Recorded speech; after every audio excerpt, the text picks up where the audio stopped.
Hey guys, this is Top Trends with Nick Fisher. I got Anthony Carter, the man, on here. Anthony is like the sales version of me. Back in the day when before we had all these brands, I had a marketing agency. Oftentimes we would come in and be the only one-stop shop and take not only a retainer sometimes, but oftentimes like a company couldn't afford it. They were early on, or they just wanted someone to plug in. They didn't have to worry about it. So we would come in and take a percentage of something in order to run all the marketing operations and kind of advise on the rest of the business.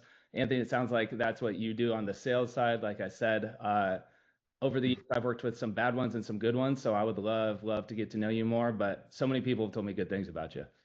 Awesome. Awesome. Yeah, man, it's really great to connect and everything, Nick. And yeah, over the last few years, I got into the online high ticket sales space actually by accident. So Cool. Me too. yeah. How Yeah. did that happen? Yeah, like my cousin, he was actually like a little cousin of mine at the time. I was like 21 years old. He was 19, and I was hanging out with him, and he just kept on taking call after call after call. I was like, who are you talking to?" He's like, "Listen to this." He's like, "I'm selling something for like my marketing agency." And then I saw someone pay him like 5K, and then they did that like 4 times throughout the day. And I was like, "All right, I gotta learn from you.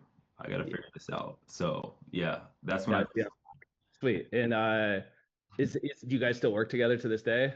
No, we don't work together. He does like e-commerce. I'm more like on the info Okay. coaching space. So what, you don't have to tell me what the offer was if you don't want to, but was it in a closer role, setter role? Like describe to me now, like, okay, I see the light. I want to make money. What was the first month look like for you? Yeah, yeah. The very first time when I was like, okay, I can see myself making a lot of money with this was he actually rented out a mansion in Atlanta for like a launch for one of his clients. And this guy, he was like a real estate coach at the time, and they were building out webinars like the whole entire night just to making sure everything was together. And I Whoa, had no idea what they were talking about. It was like a foreign language to me. So I'm like, what are these dang. guys doing? Like a It webinar? was like a Kanye West studio session kind of fulfillment. Yeah, and I'm just like the guy that just like I'm still in college at the time too. So I'm like, what are these guys doing? And they're telling me, yeah, we're doing like 400, 500K a month. And I'm like, what am I doing wrong? Okay. And so they end up doing the launch, and I saw the numbers. They did about $1.2 million recurring though, off Every the month. launch. Oh, Yeah, off the launch. Got it. off a Yeah. launch, off a real estate Good. launch. Yeah, yeah. And I was like, all right, yeah, I'm going to figure this all out. I'm going What to. were you doing before that? Or what were you dabbling in? Yeah, I was in college, so I was in Yeah, school, you were just in and school. Yeah. yeah, and I was trying to figure out like how to do drop shipping and e-commerce and everything too. Oh yeah, like Similar. Did you ever have any success with it at all? no, I did not. Yeah. I literally did Yeah, not. I'm doing the dumbest stuff looking back at it now. I had read Tim Ferriss's 4 Hour Work Week, and it was like recommending that you, not even AliExpress, it was saying straight up Alibaba with like 100 minimum order quantity of like get something. I was like, dang. So I had cell phone cases under my bed that I had bought inventory of. So I was like poorly drop shipping, not even just shipping is what I was doing. So Yeah. yeah, it never worked out for me either, but that's super cool. So you had that aha, you got on. What was like the reality of like, were you good right away as a sales rep, or did it take some time? Yeah, so at the time, I didn't even know that there was like training out there. So Mhm. he was just like, "Hey, shadow some calls for like a day or two, and Made then it sound super easy. yeah, yeah. So the very first call I got on, it was like a multi seven-figure e-commerce brand. And Okay, yeah, and I on the was like, first lead. yeah, very first lead, and I closed it for 10K. Oh, And that's yeah. so And since you I were a one out of one type closer. That was not me. Uh, yeah, that's cool. So then second call, yeah, you remember? second yeah, I remember the second call at the time, like it was just like this random broke lead, like no money or anything at all, and I'm just trying to figure out what to sell him. And that's when he was like, "Hey, not everyone's going to be qualified." And I was like, "Oh, what's that mean, qualified?" I knew nothing. I You knew were so warped at that point. You're like, this is gonna be good. Yeah, yeah. that's funny. Okay, yeah, because people have the obviously way different experiences and then eventually get there. Mine was obviously different being on the marketing side, but I can think of the same thing for me. It was like getting the unlock and then finding out getting marketing clients was actually relatively easy if they you were good with getting paid $100 a month. So I had 5 $100 a month marketing clients and I was media buying. So it was a Oh, full-time job and I was making 500 bucks. And I was like, this is not very much fun. I was promised client value higher than this. So no. I was running traffic for this dude who was like white labeling Beachbody, like a bunch of garbage stuff. So Very uh, neat. I never got that good. I was actually pretty poor, and I just was like, okay, I had also not been mentored or anything. I just Mm. started doing that because the drop shipping, not the drop shipping, the shipping business. I was like, maybe I can use ads and do this. So I just kind of stumbled into it. Eventually, I was in this Facebook mastermind for free online with this guy named Cody Sperber. And then, yeah, he took me under his wing and I actually got trained proper. But did you think after that first call that you were just a natural, or did you think you're like, okay, what's going on here? Yeah, I was like, this is easy. And since it's my cousin, he was like, hey, I'm gonna give you a 25% commission for all your closes. Oh, So that's so high. yeah, You got yeah. hooked up family overhead. Oh man, it was amazing. And I'm like, okay, like this is I can see myself making a bunch of cash with doing this. Like, You yeah, would. yeah. You might still be taking calls. Yeah, and I didn't know what a appointment setter was or even the title of being a closer was. He was just like, "Here's my Instagram password. Go Mhm. find more leads. You can obviously make money. Here's my password." So I started Okay. doing end-to-end sales. And then in 30 days, I took him from doing like 15, 20K a month to like his first 100K a month. Bro, then I'm really glad you're actually a rare bird because there's usually two camps. The ones who are just they get the setter skill set and it's hard for them to transition to close because they're Mhm. so used to setting. That was more so me. Like media buyers have a hard time like being great right from day one generally because you're setting calls to calendar. And then opposite side closers get a little bit too spoon fed and then don't want to do outbound. So what talk me through that? Like how did you get both sides? Yeah, I was just hungry, and I feel like because of the way that I was being compensated too as well, and like the opportunity, I didn't know there was another way to do it, and I feel like today's closers they get kind of sold on a dream, like hey, you just show up on your laptop wherever you want to be at, you don't have to go and hunt and get any leads or anything. So I wasn't consuming any of that content. I just Yeah, you weren't a Cole Gordon fan ahead of time. Yeah, I was like, all right, I gotta just go on this Instagram account and just figure it out. If not, then I'm not gonna be able to pay any bills. So that's kind of where it came from. Dude, that's so funny. Yeah. Yeah, I used to have a thermometer behind me when I was quote unquote being an entrepreneur, $100 clients, and all it was $3,000 a month. And every time I made a sale, I would just bubble it up. My wife told me that if I couldn't make $3,000 a month, I had to go back and get a real job. So that Man. actually happened. For 4 months, I was successful, and then I missed the 3K. Someone churned or something probably, and I had Wow. to go work as a director of marketing. But it was the best thing that happened to me. So Wow. what happened to you after that? How long did you stay, or did you burn out pretty quick? No, I stayed for about a year and a half, and I actually ended up getting equity in the company. And like everyone was super young Dang, at the dude. time. Yeah, everyone was super young. So like I don't know why he gave me equity. I mean, I was just closing, but like we You had know, you must have five. been doing something good. Like business owners are sometimes dumb, but not that dumb usually. No, I generally think this was so stupid. There was five owners in that company. It was Yeah. five. There was five owners, and like we're really excited. Oh, we're doing numbers and everything, but the money's getting split five different ways. And dude, that's cool. I like when people are loyal to the people that got him there, though. Like even if it was quote unquote dumb financially, like the fact he saw value, that's like even just him making the offer of any percentage, I think is the cool thing. Yeah. Yeah, it was. It really was. And that kind of like made me realize, okay, I can do something more. And that's when I branched off. By accident, I actually was like, let me get a little bit out of my comfort zone. I just put on my laptop, just closing all the time. There was this guy, he's actually in all the school ads right now. His name is like Smitty the Goat. He's like a business credit I've seen him. funny. Yeah. Yeah. So at the time, I'm not gonna say his numbers or anything. He wasn't doing anything like crazy. Like he was just starting to build his brand and everything. And he invited me to basically speak on his stage for his birthday mastermind event. And I was like, okay, cool. Like I've only done closing, but I guess someone wants me to Only go. in our industry are people doing masterminds at their birthday party. Exactly. So I'm like, all right, this is a little bit out of my comfort zone. Let me just fly out, go and do it. And when I get to the event, he's like, hey, I don't actually want you to just speak. I want you to host the whole entire event for me. And I'm like, Whoa. what? Like, MC the thing. That's a big ask. yeah. And I'm like, all right, I guess I wanted to get out of my comfort zone. Let me do it. Yeah. And everyone that I was emceeing for at the mastermind, the event, they were all like online coaches. They were doing like really good numbers. So Hmm. from doing that at the event, I built like a bunch of relationships with them. And they were like, hey, I want you to do my sales. I want you to do my marketing just from me being the MC and hosting the event and introducing myself.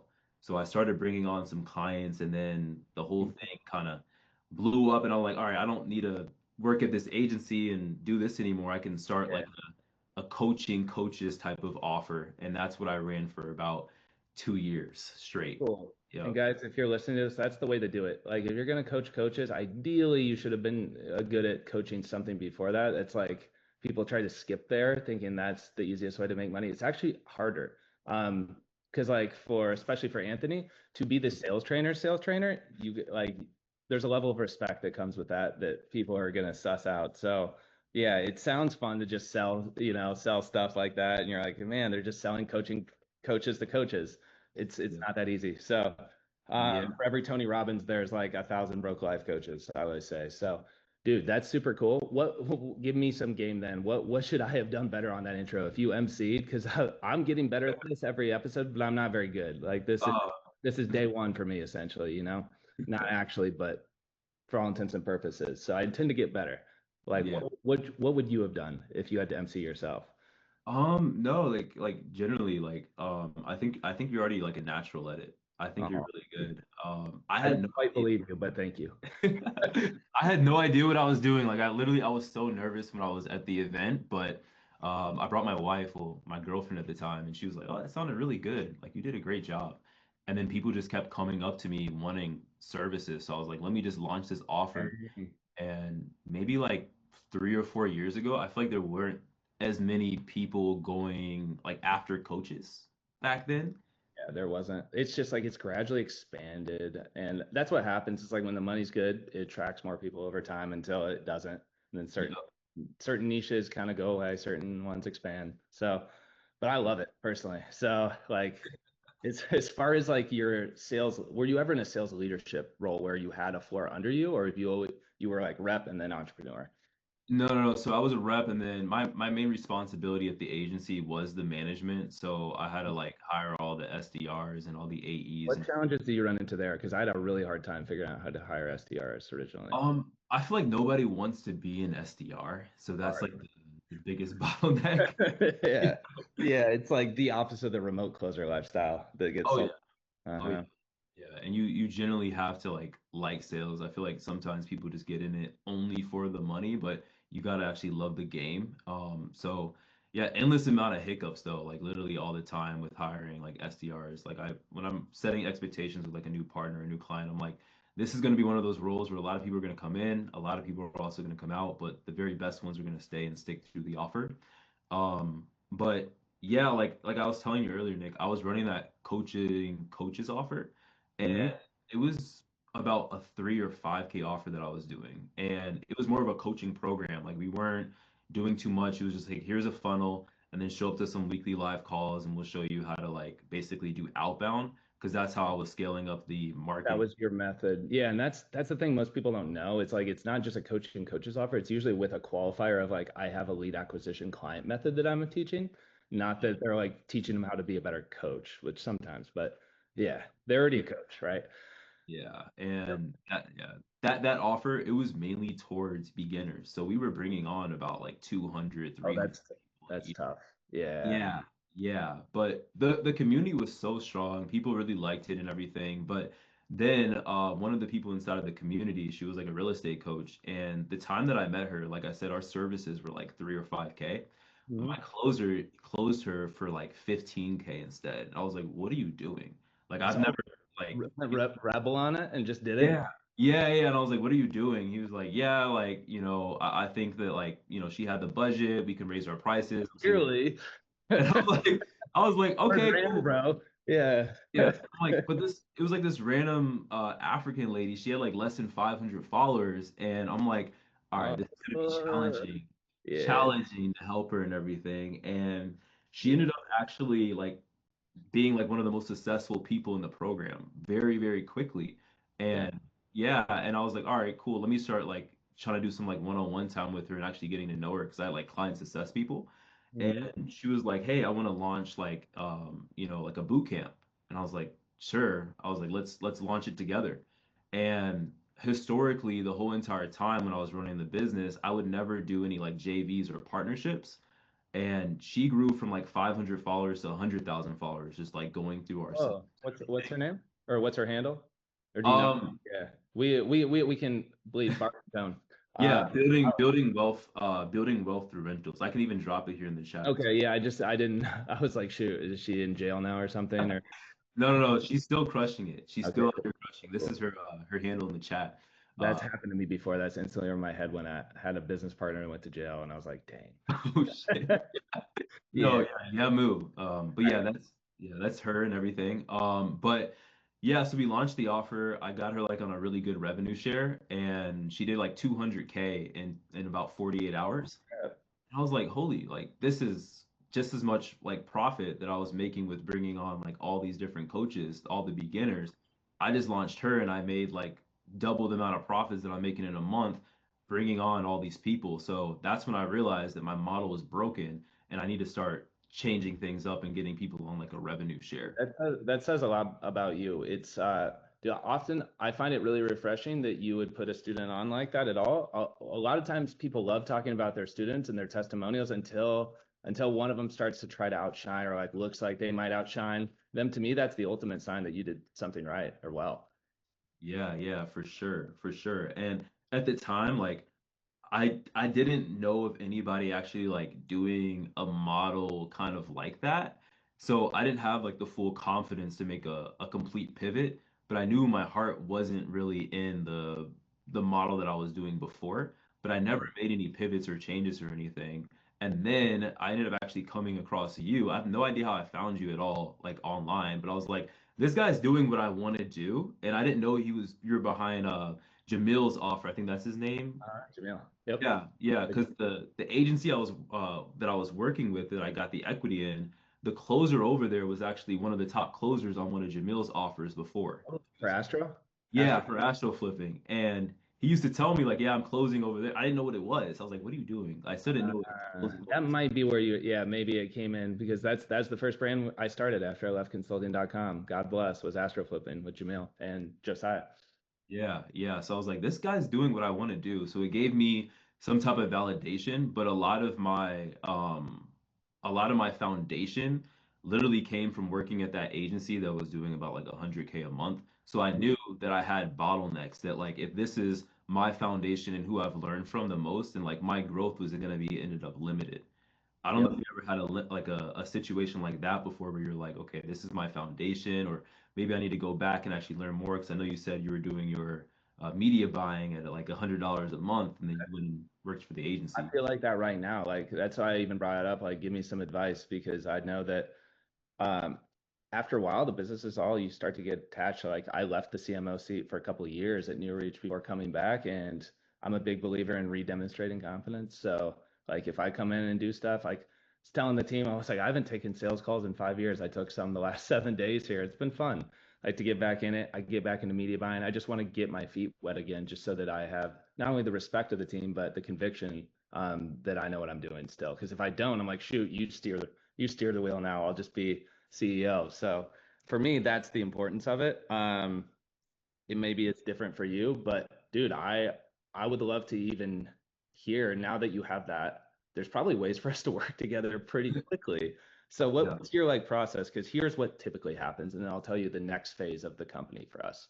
So what has historically happened is that I find an undercover expert that doesn't want to teach, try to convince them to teach because I'm like, you're the best. Like you don't realize how good you are. Like Jamil was doing and Josiah were doing 50 to 80 house flips in Arizona per month, and you had Joe Schmo down the road teaching, and that's fine too. If you're so long as you're doing one deal, I feel like you can teach, but like 3 deals a month. And I was like, you guys don't know how much I would crush this.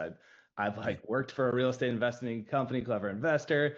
I will destroy. So that ended up happening. I forget how I convinced them. Maybe we all knew each other, maybe from that era through a mutual. So they let me do it, but that was the first brand. And I only had the track record of being in consulting.com at that point to really booster my reputation. So that went well. And if it didn't, I don't know if I'd be here. Like that first brand hitting and then sub two a year later with Pace also hitting uh, Wow. gave me a ton of confidence. Probably too much ego. I started to think I could make anything work, but we would always go from 0 to 1. And if I could show you a graph of Astro, since you're familiar, So I want to avoid this problem. And if you can help me avoid this problem, I would love to figure out a way to work together. So the first, people think Astro was a huge success right out of the gate, and I mean, it was like on month one, but it's because Jamil, Josiah, I was media buying, and the two business partners were taking calls. So we didn't have a sales team. And then Josh, shout out to Josh Montavan, left his corporate job at PayPal as a lawyer to take sales calls for us. And then eventually, Josiah and Jamil were like, I can't, keep doing this. We need to find sales reps. You can see where this happened, and you can see where I actually found a good sales manager, brought him in. He brought in his reps, much like you, let's say a younger Anthony Carter here, and then we shot up. So guys, like if you're watching this and you're wondering what does Anthony do again, basically solves, I think, this ramp up, unless I'm wrong. you're right. You're Cool. right. Sweet. Amazing. So, in which case, the next phase of the company, which you maybe find appealing, is we're starting now to get people who are post revenue that want to work with us because of the track record. After we had, especially sub two, and it was doing 60 million a year, the portfolio is running around, we'll see 80 to 100 million a year. It's becoming harder and harder to maintain and launch these brands because you dilute your talent. So right now we have over 10 info brands, over 5 SaaS, and you can imagine, maybe you could hint to is why I'm doing this podcast. The podcast is really kind of for this next generation of people that hopefully both me and you can inspire. Like I want to provide an entrepreneurial environment to where like you can get your legs or your feet wet as an entrepreneur. Feet wet. I don't even think that's an expression, but you guys know what I meant. Uh, and not have the risk of like financial ruin. So for me, that was what I needed to make the jump. Otherwise, I would have probably not been an entrepreneur. Yeah, no, Yeah. I definitely hear you. And I feel like it just comes down to like being able to have real humility. And I feel like sometimes people just don't have that. And all humility is just freedom from pride and ego. But Mhm. that can end up getting in your way because, everyone wants to be where they want to be at, right? Everyone Mhm. sees like the large entrepreneurs online, like yourself, like literally crushing it, but they don't want to do like the hard part, which is putting your pride aside and working for somebody and just getting the right insights and information to have the right foundation. So, um, Yeah. oh, that's awesome. That's Yeah, dope. that's dude, thank you for saying that because I usually lead with this is not only do I find it to be more, you're right, like people like us mislead sometimes making it seem too easy, but not intentionally. It's just like you don't want to usually talk about all low lies and it's a depressing podcast. So but yes, half of our brands fail that we've launched. Like we are successful 50% of the time. Entrepreneurship is very hard. And if I hadn't had those few wins like that made up for it and made me so happy, like I wouldn't have the grit that I have today in order to keep going. Yeah. Yeah, 100%. And like I said, I've talked about a lot of like 100K months, 200K, like the six-figure mark and everything. And I would always see people online talking about $1 million months. And I found out like the right model was actually partnering with people instead of only charging like upfront 3 or 5 thousand dollars from that experience with the person I told you earlier. But I never really made the pivot. I continued to do like the program, and then one day I actually went under a cyber attack. My company did. So my media buyer, Whoa. yeah, she clicked on a link inside of the ads manager and it liquidated our whole business bank account. It liquidated clients' bank accounts, credit cards, everything. And at the time, like if you go to my IG, like I was in Greece and I just proposed to my wife and everything. And not to get too spiritual, I'm like, this is a spiritual attack. Like something is going on. Like this is insane. Challenge. Yeah, so I had to make a pivot, and I remember like this is like the darkest times ever. A week later, this random guy DM'd me, and he was like, "Hey, I have a cybersecurity program. I'm doing 100K." Was I it was Boy like, "Wait, Genius? what? What? Like, wait, what is this? Like, all right, this is crazy." He's like, "I'm doing." He only had like less than 2,000 followers on his Instagram account, uh, Huh? only like videos of him like singing really, and he's like, hey, I have like a cybersecurity coaching program. It's doing like I think it was doing like 100 maybe 200K at the time. But he's like, I feel like with your help you can get us to $1 million a month. And I'm like, He believed in you. Yeah. yeah, and I'm like, all right, because he came, I don't know, like he came from like an ad or something, and I told my appointment setter at the time, was like, don't set up any meetings. I don't feel like talking to anybody. Like, I'm just tired of it. And then he was like, no, you got to talk to this guy. You got to talk to him. And I was like, all right, let me speak to him. We got on the call, and he showed me his model. I'm like, how are you doing 100, 200K a month, but you're not showing your face, you're not running any ads, you don't really have like anything at all in place. How are you getting leads? And he was like, I'm just doing partnerships. Like I'm just doing partnerships. And I'm like, well, you're not even the one partnering. How are you doing this? And then he showed me something that blew my mind. I'm like, this is something new. Because in this whole online space, I feel like everyone's been doing the same things. Either it's ads or like organic.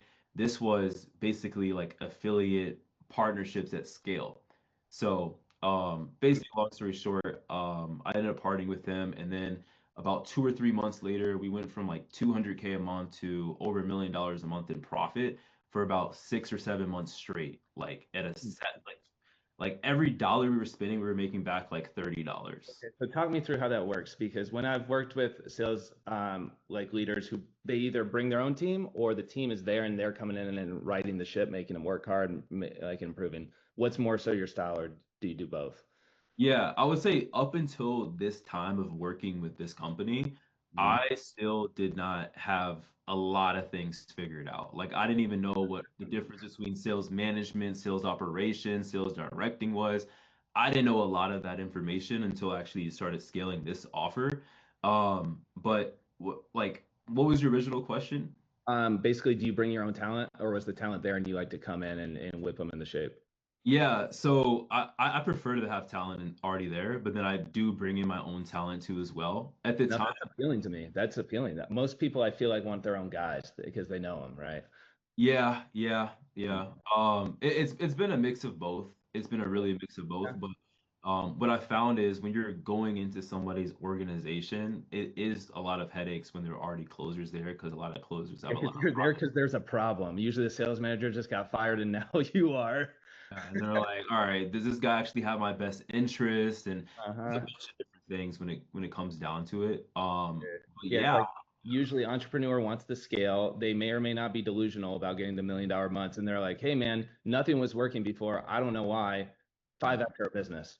Yeah, and he was still taking sales calls, and he only had one closer, and they got to like 200K a Oh, month. that's a really good sign. It's Yeah, crazy. yeah, and I'm like, all right, okay, cool. I see what's going on here. And he told me this is what blew my mind, Nick. He was like, yeah, each time someone pays me for the program, their first payment's not even owed until a year and a half. So Yeah. imagine if someone joined your program right now, they didn't have to Where did pay. you learn that from? I'm telling you, I do. I was like, I got to bring some game to the Yeah, podcast now, I've okay? heard of like worst practices, but that's not even in the ballpark of worst. Like weird, Yeah, weird. yeah. But here's the thing, he would get all the cash, well, 50 to 100% of the cash up front He's a through the fulfillment finance monster. Yeah, he's an expert. through Cool. the finance partner. Crazy. Oh, Yeah, he's gotcha. Still yeah, crazy, but yes, he was yeah. doing that with just one other guy. So you came in, you presumably didn't have like an army of people yet, like you said. So you couldn't just blow it up easily. So what was your approach? Yeah, he didn't even have any appointment setters. Like he had no setters on the offer. It sounds like, right? Yeah, and since Yeah. I had the unsuccessful e-commerce background, but I also had all the background with scaling up organically. The way that we were scaling the Hmm. offer was leveraging. This is a lot of detail, but we yeah, Oh, dude, I think my audience likes this stuff. I'm pretty sure. We know that, right, Amy? We can either bars and tone this out or keep it in. But I think you're good, man. Getting into the details on Joe Rogan like this probably a bad idea, but on here is good. okay, cool. Yeah, because we were leveraging like work from home meme pages as the main traffic Interesting. central. Because if you think about it, someone wants to get into cybersecurity. Most people don't really like cyber, they just want to work from home. They just want the security. Yeah. Exactly, exactly. So we kept going from different like work from home pages and influencers and travel influencers and getting them to promote the offer. And then they would just come in and we would just pay them. Sometimes we'll pay them a little bit of cash up front, but a lot of times they were just down to post it to give awareness to their Whoa, audience. send those ones to me. I'll hit them up there. Yeah, yeah. So I'm talking like we would get thousands and thousands of leads, and like the spend was very minimal that we have to pay up front. But as far as like the approach on like the sales side, the lowest hanging fruit was they weren't even calling up any of the no shows. They didn't have any real like CRM tracking in place. There Mhm. was no management, there was no sales process, and then on the marketing side, I'm really good on the organic side, so I was able to just like 10x all their lead flow. And at the time, my wife, she was also a closer too. So Yeah. I brought my wife on, and she sold like, I think it was like 350K the first month that she sold on the offer. So Dang. yeah, I was like, okay, here we go. Yeah, I wanna double date with you guys on date night. You guys are just gonna close everyone. Bill for free. Yeah. So, but what have you seen on the organic side though, Nick? Like, have you guys ever just like, what are your thoughts? Like, there was a So lot of low-hanging fruits what's there. interesting is that when people say organic strategy, there's two sides of it. There's organic outbound cold, and then there is organic inbound attraction making content. Those two are very different. So like someone like yourself, I was just going to say like we have a very complementary skill set because guys, when you launch a brand, don't do what I do unless you're good at media buying. Like unless you're a media buyer, do not start at zero and start spending money on ads. Like at consulting.com, I remember that biting us so hard is me and Sam started promoting that we went from zero to $30,000 a day in spend. Like we scaled that. I'm like, yeah, just don't scale up, just start at 30. And then for the next year, everyone asked me how we did it. And I was like, okay, yeah, like not everyone should do that. That was the scariest day of media buying I've ever done because nothing was optimized, but it was also the most fun. But Wow. yeah, because both of us hands on dials, like laptops next to each other, 1,400 campaigns, just like tweaking stuff. Like to me, that was a good day I'll always remember. Stressful for anyone else. So even for us, like we had money. Sam had done well before he met me, so he had funded the bank account with I remember $4 million, and I was like, holy crap. We were both 26 years old, and I was like, this is more budget I've ever given in my life. I'm going to freaking crush here. Or like this is gonna be so much fun. Like we can't fail. So that's kind of that initial. That's one way to do it. Don't recommend it. Yeah, That's you don't crazy. know. This is my accountant, which is also he has a custom ringtone just for him. I know anytime that 21 and Drake play. It's No, I not, saw the core values of the company, man. I saw the core yeah. values. Oh, did you like him? Yeah, that was dope. That was dope. Not if yeah, it depends how you feel about Drake now. Like his reputation's, a little bit better now, but last year I was like thinking about switching him to Kendrick values. I was like, dang, Kendrick really hit him hard. But yeah, regardless, where paid media and then what you were doing sounds like a blend of organic, but through advancing partnerships. Like that's super smart because a lot of people don't know how to approach important, like quote unquote, important influencers, right? Do people ever look at your follower count and get nervous around you? Yeah, and I'm like, I don't Yeah. even Right, right. It's just like I've been desensitized, but I was nervous around big influencers. I had a lot of them yell at me early in my career. I remember one was I went over to shoot ads and he's like, "Why the fuck are you here right now?" It's like, "I'm so sorry." So just shoot ads, sir. It'll be 30 seconds. So that was my experience, but I got over it pretty quick. For most people, they just look at it as a status thing, and that's like obviously why some people do it, and it's a nice side effect for growing your social. So there's that, but social growth in the form of content or like follow for follow or shout for shout or whatever it is, those are all to me like tactical marketing shenanigans that get you off the ground but shouldn't be the main strategy. So like what know. you did is actually harder, which is actually get people to like you and promote you sometimes for free without an affiliate commission. So and these Mhm. are people that are used to getting paid. So you Yeah, must be doing something right. yeah, and we drove them just straight to a funnel from their own account. So like the business account, we had like $1 million a month. I think it had like less than 1,000 followers at the time. Oh, Still, dang. yeah, like the business How are account. you finding these? Like, how'd you know like which one's the target? Just I'll even maybe I can Yeah, drop show me. you. I love screen sharing. Yeah, it's I'll drop you. Actually, I can share screens real Yeah, quick. whatever you're comfortable with. I can blur it out too. Yeah, so this is her. She goes by work from home mother. Her name is like Morgan. But we just kept going back to her. Like every dollar we spent with her, we made $100 back. That's nice. That's high ROAS if there was Yeah, quote unquote ad. yeah, Mm. yeah, yeah. And I would have to go probably like pretty far I back, don't but know. She's gonna get like 100 people asking her to promote something today. I hope. yeah, Yeah, I shout hope. out to her. Yeah, a Years. lot of times, like, did you provide them value in return? Like, a lot of times we do recips or cross promos in our industry. Sometimes not. Sometimes it's a one-sided relationship. Yeah, so what we ended up doing, some people they'll be so interested in the program, they're like, I want to get a tech job too as well. Okay, That's then we'll give you the program in exchange. Holy crap, that's the way to do it. Dude, you must be pitching the opportunity like you really believe in. I can tell you're a big conviction guy. Yeah, yeah, yep. And like when we didn't only just go after influencers, we started going after like businesses and SaaS products too as well. Because if you think about someone trying to get into cybersecurity or trying to get a tech job, well, there's all these SaaS products like an AI resume builder, as an example.